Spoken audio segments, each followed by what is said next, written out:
बड़ी जानकारी आप तक साझा कर दें। देखिए, बड़ी खबर जो कि भोपाल से सामने आ रही है। डिप्टी सीएम राजेंद्र शुक्ल ने कैबिनेट के फैसलों की जानकारी दी है।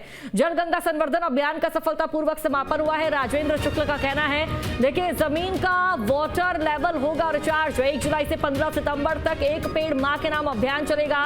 ये राजेंद्र शुक्ल का कहना है। कॉन्क्लेव में 30,000 करोड़ के निवेश प्राप्त हुए हैं।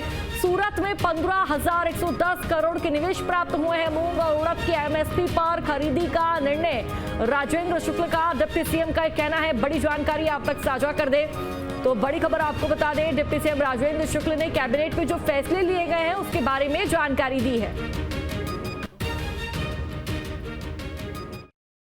आज मध्य प्रदेश कैबिनेट की बैठक हुई डॉक्टर मोहन यादव जी मुख्यमंत्री जी की अध्यक्षता में, जिसमें कई महत्वपूर्ण निर्णय लिए गए हैं।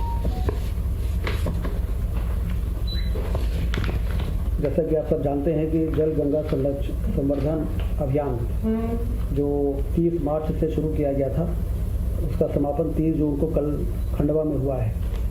बहुत ही सफलतापूर्वक ये अभियान चला। गर्मी के पूरे महीनों में जितने भी हमारे जल स्रोत हैं उसको नए जो समाप्त हो गए तो उसको पुनर्जीवित किया गया है। तालाबों का गहरीकरण, खेत तालाब का चिन्हांकन, फिर खेत तालाबों का निर्माण का कार्य, और अब मानसून में, बरसात में वो सारी संरचनाओं में जल संग्रहण होगा और हमारा ज़मीन का वाटर टेबल रिचार्ज होगा। और जिसकी प्रधानमंत्री जी ने भी पत्र के माध्यम से प्रशंसा की है कि मध्य प्रदेश के में बड़े आदर्श तरीके से मुख्यमंत्री के नेतृत्व में जो जल गंगा संरक्षण अभियान का कार्यक्रम हाथ में लिया है, उस प्रकार के अन्य राज्यों को भी इसको फॉलो करना चाहिए, जिससे कि गिरता हुआ भूजल स्तर को हम नियंत्रित कर सकें और पानी की उपलब्धता को सुनिश्चित कर सकें।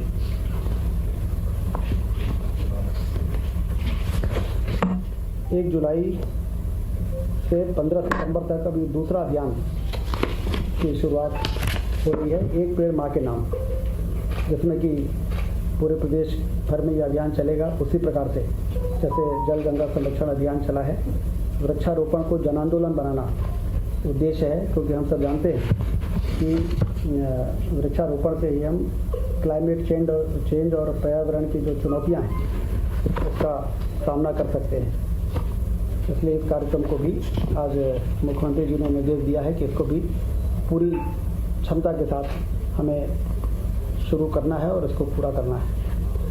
Regional industry skill and employment conclave Ratlam में जो आयोजित हुआ है, उस कॉन्क्लेव में भी काफ़ी सफलता मिली है। 5,000 से अधिक विशिष्ट अतिथियों, MSME प्रतिभागियों ने उसमें भाग लिया है। कॉन्क्लेव में 1674 करोड़ निवेश, जिसमें 3,787 47 औद्योगिक इकाइयों का भूमि पूजन और लोकार्पण हुआ है, और रोजगार की संभावना इसमें रहेगी करीब 4,000। इसी प्रकार से 573 औद्योगिक इकाइयों को 240 हेक्टेयर भूमि आवंटन आदेश दिया गया। 6,250 करोड़ का निवेश तथा 27,600 रोजगार के अवसर इसमें सृजित हो सकेंगे। कॉन्क्लेव के 140 औद्योगिक इकाइयों को 425 करोड़ रुपए तथा 880 MSME इकाइयों को 269 करोड़ की वित्तीय सहायता का वितरण भी इस कॉन्क्लेव में किया गया है, जो एक जिसमें मध्य प्रदेश में निवेश करने वालों में एक नया उत्साह, इस प्रकार के कार्यक्रमों में जो सब्सिडी का डिसबर्समेंट है उसके माध्यम से एक बहुत ही अच्छा मैसेज पूरे देश में गया है मध्य प्रदेश के प्रति। जानकारी साझा करेंगे संवाददाता अतुल हमारे साथ लाइव जुड़ चुके हैं। अतुल, कैबिनेट की बैठक होती है, बैठक में क्या कुछ फैसले लिए जाते हैं, क्या कुछ जानकारी है, किन प्रस्तावों पर मोहर लगी? अतुल, विस्तार से बताइए।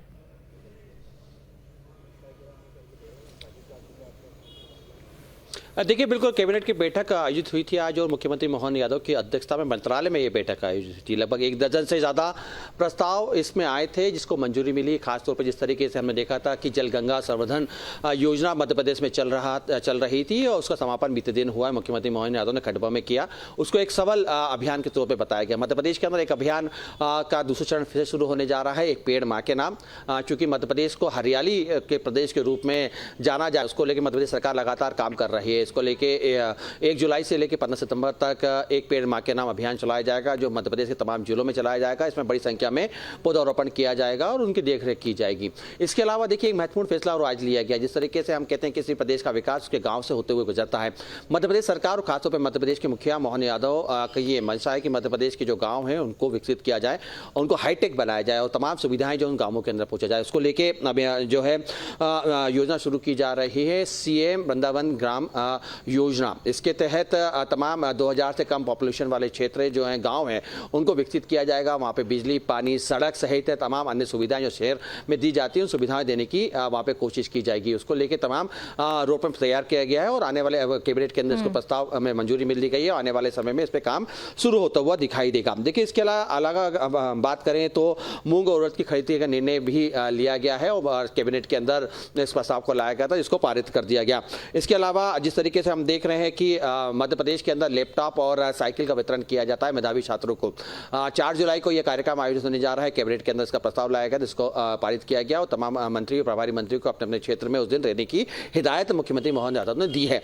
इसके अलावा अगर हम बात करें, चूंकि देखिए आदर्श गांव के रूप में हम बात कर रहे हैं, जिसका नाम वृंदावन ग्राम योजना दिया गया है, तो उसके अंदर जिस तरीके से हम स्वास्थ्य किस तरीके से रहेगा, हॉस्पिटल्स किस तरीके से वहाँ बनेंगे, बिजली की सप्लाई आपूर्ति किस तरीके से वहाँ पे होगी, स्वच्छ पानी किस तरीके से मिलेगा, शौचालय की किस तरीके से वहाँ व्यवस्था होगी, इन तमाम बातों को लेकर कैबिनेट के अंदर चर्चा की गई है और उसको प्रस्ताव को मंजूरी मिली। गाँव में नवाचार को लेकर पूरी योजना है। देखिए, पीएम सड़क योजना के तहत सड़क भी बनने की बात की गई, क्योंकि जिस तरीके से है ये मकसद है मध्य प्रदेश सरकार का कि ग्रामीण अंचलों को, दूर दराज के इलाकों को शहरी इलाकों से जोड़ा जाए और जिस तरीके से व्यापार बढ़ाने की बात की जा रही है, उसमें खास बात ये होती है कि वहाँ की सड़कें किस प्रकार से हैं, क्योंकि एक जगह से दूसरी जाने के लिए, व्यापार के लिए सबसे महत्वपूर्ण जो जरूरी होती है वो सड़कें होती हैं। ऐसे में इन तमाम शहर ग्रामीण अंचलों में भी सड़कों का जाल बिछाने की तैयारी चल रही है और लगातार काम किया जाए, उसको और भी तेजी से लाया जाए। मुख्यमंत्री मोहन यादव ने निर्देश दिए कैबिनेट के अंदर, उसको लेकर प्रस्ताव भी लाया गया था। इसके अलावा देखें, पिछड़ा विभाग छात्रावास भोजनालय के लिए भी 31 करोड़ रुपए का आवंटन किया गया है, क्योंकि आदिवासी पिछड़े वर्ग का छात्रावास रहेगा। इसको किस तरीके से तैयार किया जाएगा, कौन छात्रों को वहाँ पे किस तरीके से उनको रहने की, खाने की व्यवस्था रहेगी, उसको लेके एक राशि का आवंटन किया गया है। उसको विकास किस तरीके से किया जाएगा। बिल्कुल, शहरी क्षेत्र हो या फिर ग्रामीण क्षेत्र हो, हर वर्ग के यहाँ पर हर वर्ग को विकास के राह पर बढ़ाया जा रहा है। हर वर्ग को ध्यान में रखते हुए इस बैठक में चर्चा की गई है और तमाम प्रस्तावों पर मोहर लगाई गई है। इसके अलावा देखें, पिछड़ा विभाग छात्रावास भोजनालय के लिए भी 31 करोड़ रुपए का आवंटन किया गया है, क्योंकि आदिवासी पिछड़े वर्ग का छात्रावास रहेगा। इसको किस तरीके से तैयार किया जाएगा, कौन छात्रों को वहाँ पे किस तरीके से उनको रहने की, खाने की व्यवस्था रहेगी, उसको लेके एक राशि का आवंटन किया गया है। उसको विकास किस तरीके से किया जाएगा। बिल्कुल, शहरी क्षेत्र हो या फिर ग्रामीण क्षेत्र हो, हर वर्ग के यहाँ पर हर वर्ग को विकास के राह पर बढ़ाया जा रहा है। हर वर्ग को ध्यान में रखते हुए इस बैठक में चर्चा की गई है और तमाम प्रस्तावों पर मोहर लगाई गई है। अतुल, बहुत बहुत शुक्रिया आपका जानकारी साझा करने के लिए।